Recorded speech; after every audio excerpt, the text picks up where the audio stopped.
ভালোবাসার কত গল্পই তো পৃথিবীতে রয়েছে। লাইলি মজনু, শিরি ফরহাদ, ইউসুফ জুলেখা। হ্যাঁ, ব্যক্তিগত জীবনেও আমরা আমাদের ভালোবাসার মানুষটি আমাদেরকে কতটা ভালোবাসেন তার পরীক্ষা নিরীক্ষার মাধ্যমেই তো যাচাই করছি। আচ্ছা, কখনো কি আমরা এমনটা যাচাই করেছি যে আমাদের সৃষ্টিকর্তা, আমাদের প্রভু মহান আল্লাহ তাআলা কি আমাকে ভালোবাসেন? আসুন আজ আমরা যাচাই করব আল্লাহ কি সত্যিই আমাকে ভালোবাসেন কিনা। যদি আল্লাহ সুবহানাহু ওয়া তাআলা কোনো ব্যক্তিকে ভালোবাসেন, তিনি তখন জিবরাইল আলাইহিস সালামকে ডেকে বলেন, আমি আল্লাহ এই ব্যক্তিকে অনেক ভালোবাসি, এখন তুমিও তাকে ভালোবাসো। তখন জিবরাইল আলাইহিস সালাম তাকে ভালোবাসতে শুরু করেন এবং আকাশের অধিবাসীদের ঘোষণা করে দেন, এই ব্যক্তিকে আল্লাহ অনেক ভালোবাসেন, এখন তোমরাও একে ভালোবাসো। অতঃপর তারাও তাকে ভালোবাসতে শুরু করে। এরপর পৃথিবীর মানুষও এই ব্যক্তিকে ভালোবাসতে শুরু করে। বিশ্বজুড়ে শুরু হয় সেই ব্যক্তির জন্য ভালোবাসার খেলা। আর এই পৃথিবীতে সেই ভালোবাসার শ্রেষ্ঠত্বর অধিকারী ছিলেন হুজুরে পাক সাল্লাল্লাহু আলাইহি ওয়াসাল্লাম। এটি হচ্ছে কোনো মানুষের প্রতি মানুষের ভালোবাসার সৃষ্টি হওয়ার ইসলামের মূলনীতি। এমনকি এই মূলনীতির আলোকে আল্লাহ আমাদের প্রতি তার গভীর ভালোবাসা প্রদর্শন করেন। মাঝে মাঝে আমরা প্রায় মনে মনে নিজেদেরকে প্রশ্ন করি, আল্লাহ কি আমাদের ভালোবাসেন? সত্যিই কি আল্লাহ জিবরাইল আলাইহিস সালামকে বলেন তিনি আমাকে ভালোবাসেন?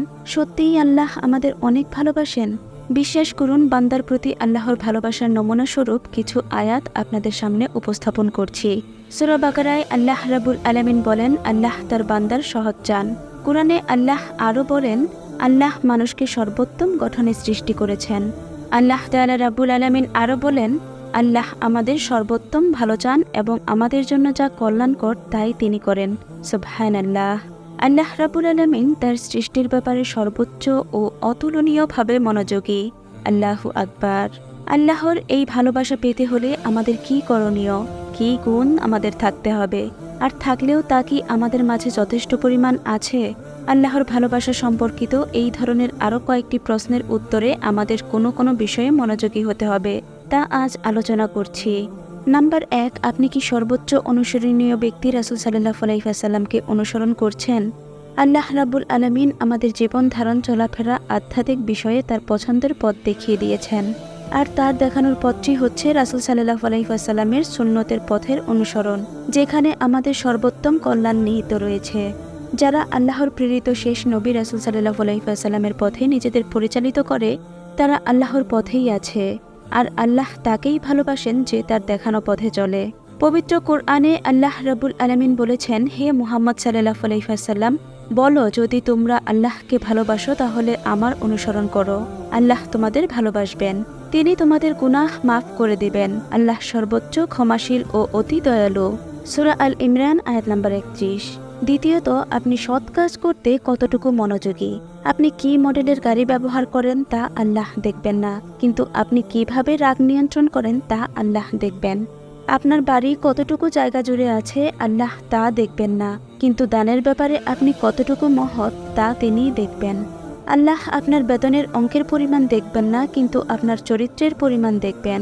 আল্লাহ সৎকর্মশীলদের ভালোবাসেন যারা সৎকর্ম করে, যেমন সুসময়ে এবং দুঃসময়ে দান করে এবং রাগ নিয়ন্ত্রণ করে ও মানুষকে ক্ষমা করে, নিশ্চয়ই আল্লাহ সৎকর্মশীলদের ভালোবাসেন। তৃতীয়ত, আপনি কি ইসলামের উপর অবিচল?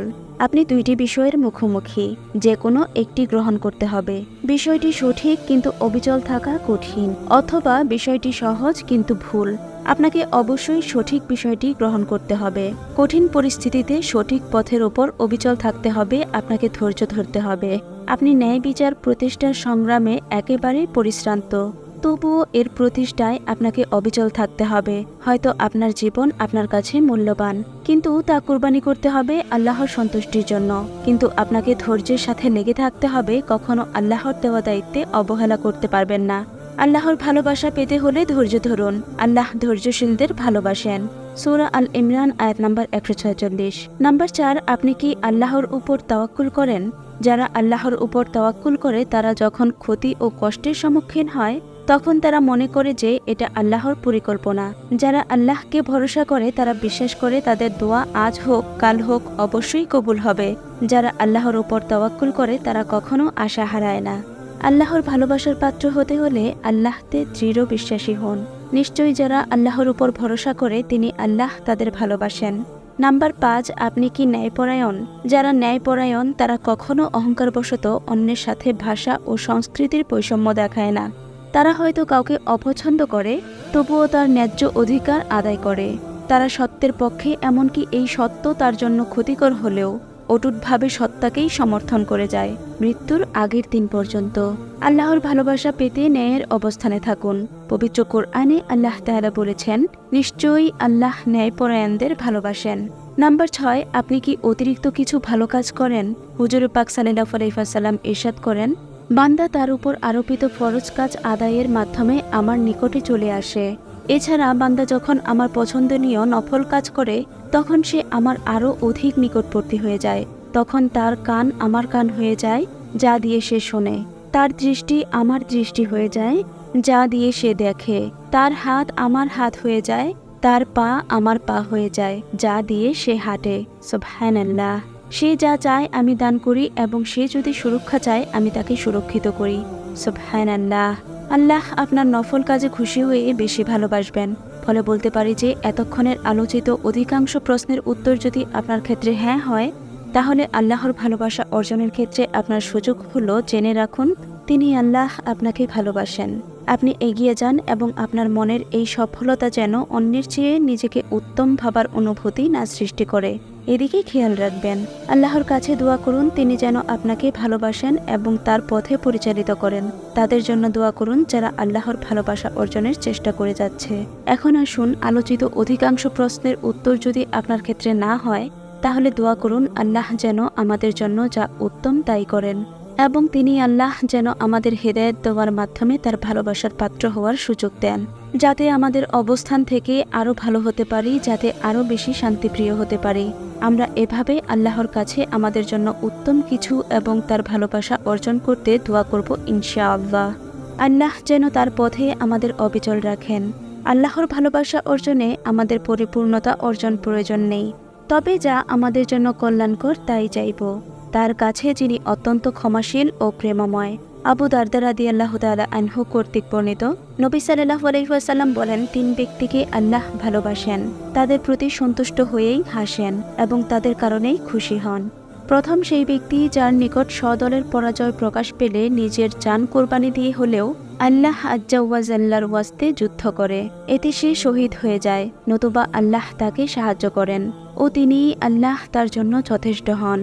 তখন আল্লাহ বলেন, আমার এই বান্দাকে তোমরা লক্ষ্য করো, আমার জন্য নিজের প্রাণ দিয়ে কেমন ধৈর্য ধরেছে।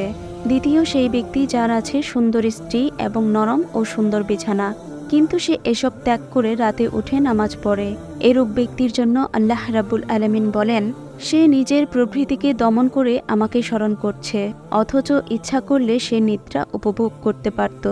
আর তৃতীয়ত সেই ব্যক্তি যে সফরে থাকে, তার সঙ্গে থাকে কাফেলা, কিছু রাত্রি জাগরণ করে সকালে ঘুমে ঢলে পড়ে, কিন্তু সে শেষ রাতে কষ্ট করে উঠেও আরামের সময় নামাজ পড়ে। সুবহানাল্লাহ। আল্লাহ পাক রাব্বুল আলামিন আমাদের এই ভিন্ন ধরনের যে কোনো এক ধরনের মানুষ হওয়ার সৌভাগ্য দান করুন, আমিন। প্রিয় ভাই ও বোনেরা, আপনি যদি আমাদের চ্যানেলে নতুন দর্শক হয়ে থাকেন তাহলে অবশ্যই এখনই আমাদের চ্যানেলটি সাবস্ক্রাইব করে আমাদের সাথেই থাকবেন। দাওয়াতি কাজের সাথে ভিডিওটি আপনার পরিবার, আত্মীয় স্বজন, বন্ধু বান্ধবের সাথে শেয়ার করে দিতে পারেন। আপনার সুস্থতা কামনা করে আজকের ভিডিওটি এখানেই শেষ করছি। ভালো থাকবেন সবাই। আসসালামু আলাইকুম ওয়া রাহমাতুল্লাহ।